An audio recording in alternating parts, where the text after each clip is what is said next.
Assalamualaikum warahmatullahi wabarakatuh dan salam sejahtera. Tahun 2021 merupakan tahun pertama pelaksanaan Dasar Sains, Teknologi dan Inovasi Negara DISTIN 2021-2030.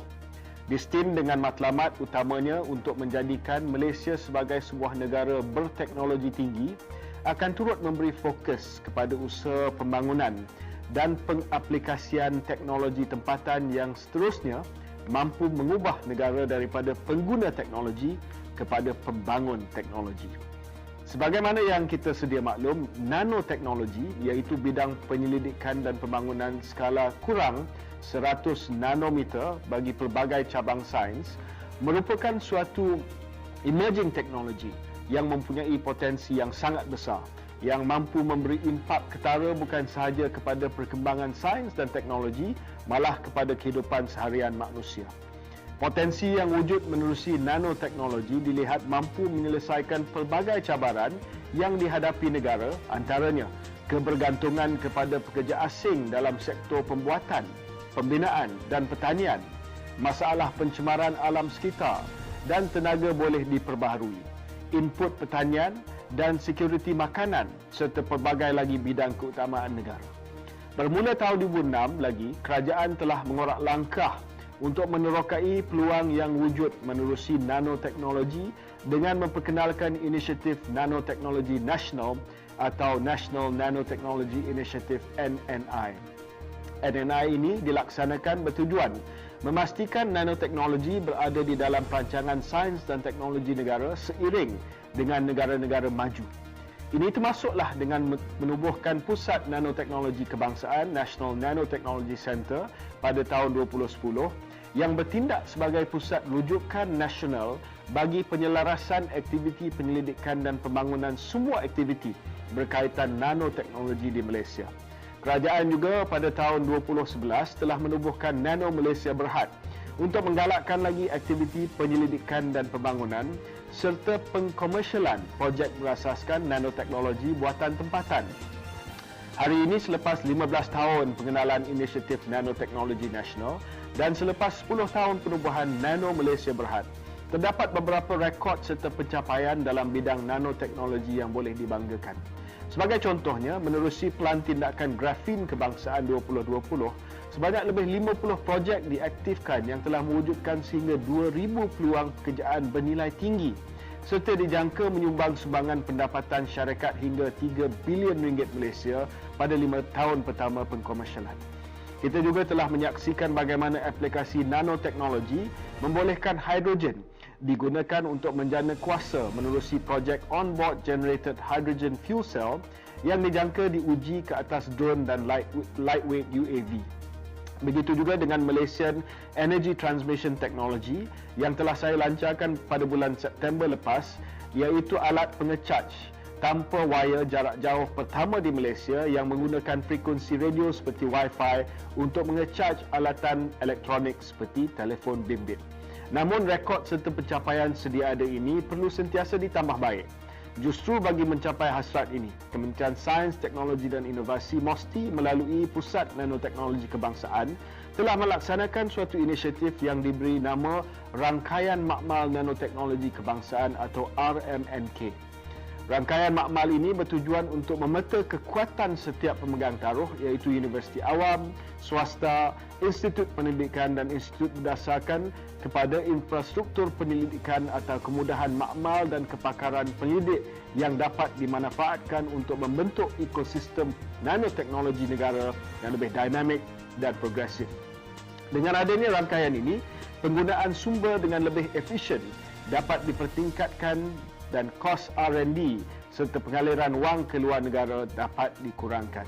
Oleh demikian, saya ingin menyeru tuan-tuan dan puan sekalian untuk melayari portal rangkaian makmal nanoteknologi kebangsaan di pautan www.mosti.gov.my/rmnk.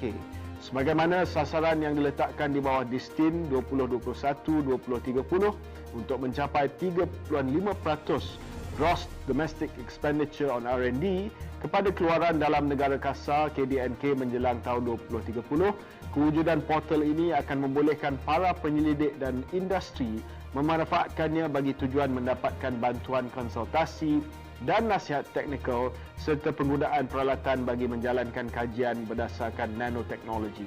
Portal ini juga diharapkan dapat menggalakkan lebih ramai penyelidik dan pemain industri untuk terlibat di dalam Malaysia Grand Challenge yang telah saya lancarkan, yang menyediakan dana berjumlah lebih 220 juta ringgit Malaysia bagi tujuan R&D di bawah program Dana Pemacu Teknologi Strategik Pemacu MOSTI. Akhir kata, syabas saya ucapkan kepada Pusat Nanoteknologi Kebangsaan dan sekalung penghargaan diucapkan kepada semua pihak yang terlibat dalam inisiatif pembangunan RMNK ini. Sekian, terima kasih.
Assalamualaikum warahmatullahi wabarakatuh dan salam sejahtera. Tuan-tuan dan puan sekalian, sebagaimana kita sedia maklum, pelancaran rangkaian makmal nanoteknologi kebangsaan telah pun dilancarkan pada 3 Februari 2021 melalui online Facebook MOSTI. Jadi hari ini, saya ingin menjemput rakan-rakan semua untuk melihat bagaimana paparan dan penggunaan portal rangkaian makmal nanoteknologi kebangsaan. Mari kita ikuti. Di sini adalah pautan di mana www.mosti.gov.my/rmnk. Di paparan ini akan kita susuli beberapa maklumat awal, iaitu dan sekiranya kita scroll down didapati objektif utama rangkaian makmal dan juga seterusnya diikuti dengan ahli jawatan kuasa, galeri sesi debat urus dan juga penghargaan kepada rangkaian-rangkaian makmal yang terlibat, dan akhir sekali adalah alamat dan telefon nombor bagi tujuan pandangan ataupun permasalahan. Boleh hubungi di sini. Seterusnya, sekiranya kita ingin melihat apakah paparan lain yang ada di paparan portal rangkaian makmal, pada rangkaian pendidikan terdapat dua kategori, iaitu visual interaktif rangkaian pendidikan dan juga makmal kepakaran. Mari kita lihat apakah maklumat yang terdapat di dalam visual rangkaian pendidikan tersebut.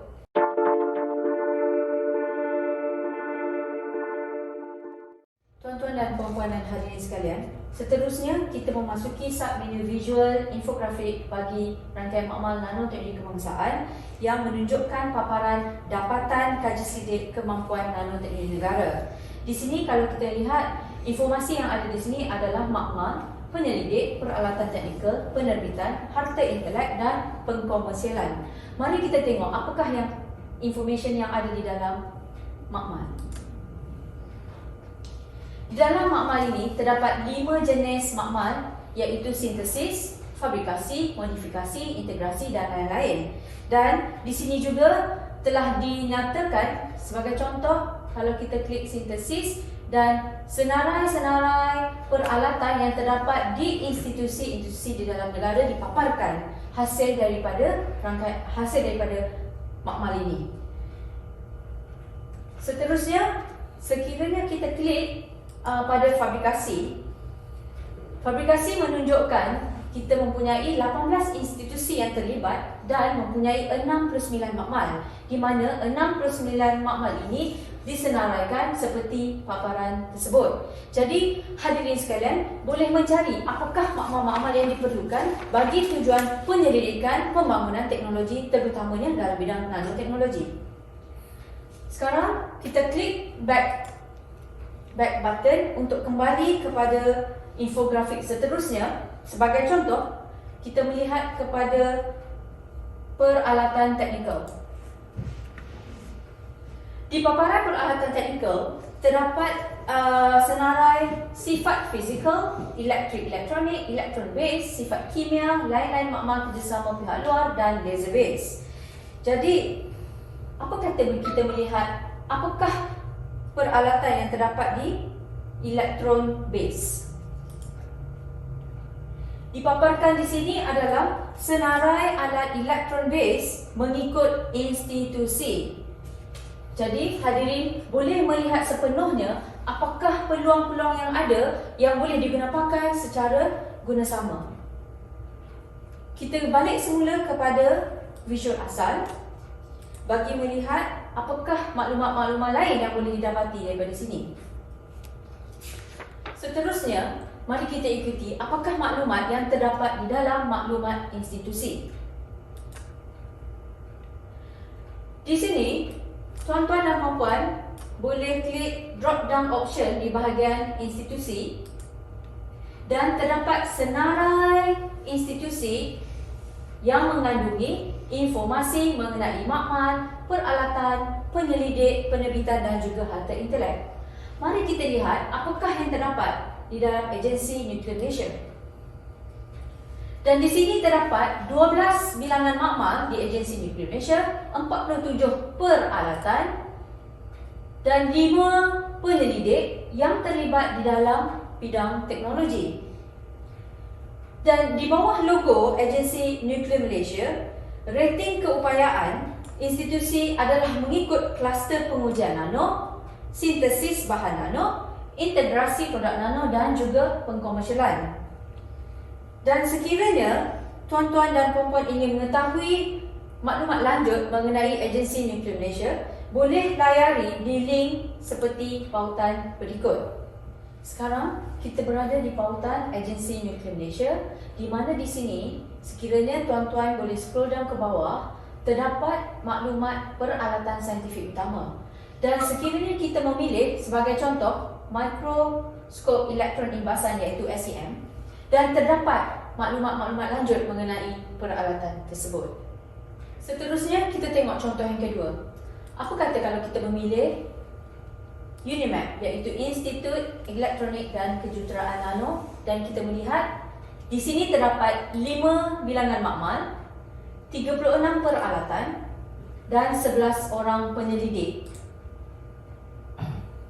Dan untuk UNIMAP ini dinyatakan ini adalah rating iaitu mempunyai pengujian nano, sintesis bahan nano, integrasi produk nano dan pengkomersialan. Dan sekiranya tuan-tuan dan puan-puan ingin mengetahui maklumat lanjut, boleh layari di pautan berikut. Seterusnya, anda akan melihat peralatan, senarai-senarai peralatan yang terdapat di UNIMAP. Dan sekiranya terdapat sebarang pertanyaan maupun penggunaan peralatan tersebut, boleh hubungi person in charge atau menghubungi kami sendiri di NNC bagi tujuan perhubungan.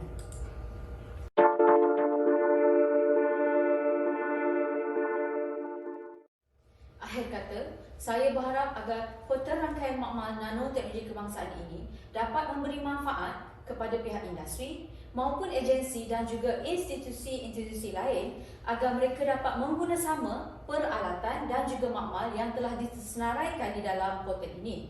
Dan seterusnya, untuk makluman hadirin sekalian, portal ini akan ditambah baik dan dikemaskini dari semasa ke semasa. Oleh itu, semoga tuan-tuan dan puan-puan dapat menggunakan portal ini untuk manfaat demi masa depan negara kita. Terima kasih. Assalamualaikum and salam sejahtera. My name is Ismail Nizam. I'm from the National Nanotechnology Center, NNC, from the Ministry of Science, Technology and Innovation. Today I would like to present the National Nanotechnology Laboratory Network portal and system development. Our team consists of me, myself, Ismail Nizam, Dr. Roslinda Rahim, Puan Nurul Ashikin Kamaruzaman, Mr. Kamaruzaman Kamaruddin, and we were assisted by three ICT experts from Rosliza binti Hamzah, Mr. Eddie Renaldi, and Muhammad Al Hafiz from the ICT management team of Ministry of Science. Issue and challenges and the motivation for us in developing this portal and system are the lack of coordination in R&D CI initiative, low in commercialization of R&D output, the complexity of the search for nanotechnology technical expertise and equipment by the industry, and also the ineffectiveness of resource usage. This is according to the strategic paper Nano 21 in the 11 Malaysia Plan. We also do the benchmarking with the Nanotechnology Platform Japan program, website and system directory. We find out that this is a very traditional website, and also if you want to do a search for facility, you have to browse through a few layers of pages and download each university list in PDF format, and also visit the website to know better. So we came up with a solution to develop a portal and system directory, so that the solution number one to tackle the lack of coordination and R&D-CI initiative is by having a quick screening function. This quick screening can help the evaluation panel make a quick and due diligence of MOSTI or Mohe fund application which related to nanotechnology in terms of assessing the strength of each institution by referring to this portal information. The second solution is to enhance the product commercialization rate. This portal can assist the STI commercialization agencies in conducting technology scanning and technology matching based on its content for accelerating of commercialization activities. The third solution is promoting resources, hopefully creating more awareness of the equipment and laboratory availability. We hope that will increase the usage of the equipment. And the fourth solution is to have a descriptive search engine. This will allow for quick and accurate search by industry and public due to its analytic enable and descriptive function.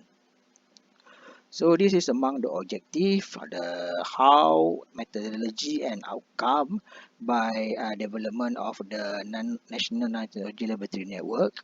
Among the objective is to provide a wider and easier access to equipment for fast prototype development and upgrading to a higher technology readiness level. So this is by proposing three network categories. The first laboratory network is a nano testing network. The second is nano product integration, and the third is a nano material synthesis. Among the methodology we have to identify, qualify, and suitable laboratories.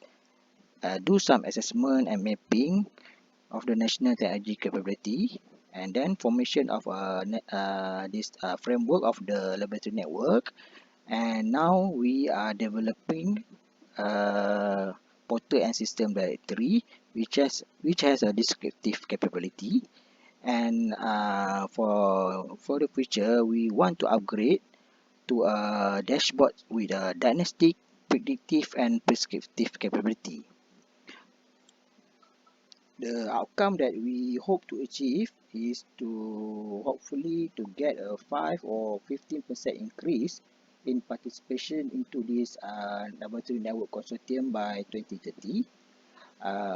Do some improvement to the 5 or 15 existing nanotechnology R&D facilities by 2030, and at least we can have about 44,000 nanotechnology talent, high, semi and unskilled workers by 2020, and a compound annual growth rate of 10.9% from the period of 2020 to 2025, and to increase until 14.3% by 2030. This is how that we draft the portal and system directory information architecture. So the public, the industry and researchers can enter the MOSTI website or type the NLL link to the portal. In the portal, this is the information that can be obtained, and then they also can we design that the users can go to the system visualization or system directory, which they can have information on the equipment, laboratories, expertise, publication, intellectual properties, and also individual information. And this both the portal and system visualization is administered by portal administrator and system administrator. This is the implementation schedule which we in-house develop this portal and system with our ICT division in MOSTI. It took about 1 month to get approval and 1 month on the user requirement certification, discussion and concept and content, 2 months for development period, and 1 month for the user acceptance test and final acceptance test, and launching the portal and system on the 3rd of February by our Minister YB Khairi Jamaluddin. This is the draft visualization planning of the portal, and then the second draft, and this is the final visualization of the welcome page of this portal. So there's if you scroll down, then you can browse through the video of the portal launching on the 3rd of February, and also some poster on the activities by our partners, and some infographics, and also picture of the development team, and also a picture of some the engagement session we done with each university and partners, and also the acknowledgement page. How that we develop the system directory, we have to develop database by entering all data that we gather into this Excel sheet, so that the Power BI being used can visualize what the information that when we can create. So in this the portal, we can go to the rangkaian penyelidikan menu, sub-menu there is visual interactive. So when we click in this visual interactive, we will go to the Power BI visualization of the system directory. In this directory, you can have view the map of Malaysia and each location of our partners, and here you have a dashboard display on the information of how many lab available, 251, how many researchers are available in the expert in nanotechnology, how many technical equipment available currently, how many publication, intellectual property and commercialization product. So if we do equipment search, then we go to this visualization of the equipment search. It will give us 6 type of equipment that can be searched, which involve physical equipment, chemical type, electric and electronic, electron-based equipment, and laser-based equipment. So if we browse through electron-based, then here we display a list of electron-based equipment available in each institute.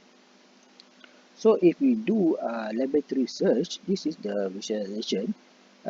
We have 5 type of laboratory, which is synthesis laboratory, fabrication laboratory, modification and integration laboratory, and others. So if we click on the synthesis laboratory, it will display all the synthesis lab available, for example, in University Technology Malaysia. This is the list of synthesis lab. So again, if we do a final expert search, this is the final visualization. So if we want to know the expertise in the area of material, and this will pop up the list of material scientists expert available. Okay, we have another option to do individual search, and we display individual institutional information. For example, in here is a memos, so that we can have a address of memos and phone number, and also individually display the content in memos in term of the lab, number of lab, the number of equipment, researcher, and extra, etc. So here we have a display of the 50 equipment available in memos. We have another institutional summary information visualization, where you can have a summary of all the institute information, and also the information on each institute, number of lab, equipment, and etc. So for the summary and conclusion, this and portal and system directory allow for quick screening, have descriptive and analytical capabilities, promote resources to increase usage, and hopefully improve the commercialization rate of R&D output.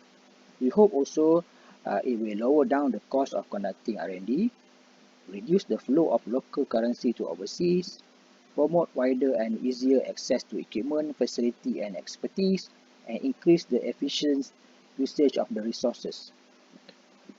Finally, we would like to acknowledge the Ministry of Science, Technology and Innovation, the Information Technology Management Division MOSTI, Corporate Communication Unit MOSTI, and all the NNN partners involved in contributing data from the 17 public higher education institute, 7 private higher education institutions, 5 government-related research institute, 3 government-related research agency, and 2 private testing laboratory. Finally, thank you.